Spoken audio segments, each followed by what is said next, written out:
day 3 of drone flying.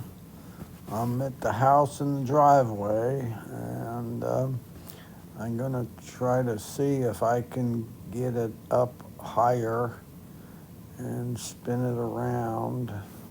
Still having a lot of troubles controlling it. Here, I'm just trying to keep it still in the same spot. And still having a lot of fun, so now I'm here and I'm gonna go up high, high, high. It looks pretty good from here. You can see, I think I could have gone higher.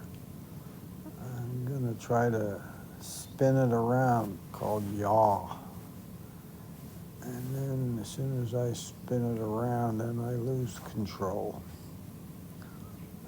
There's the gazebo. There's our neighbor's house. And here I go, yawing, spinning it around, and back home. And hit a tree again. Hit a tree and it's crashing. And it's amazing how many crashes I've had. Stop.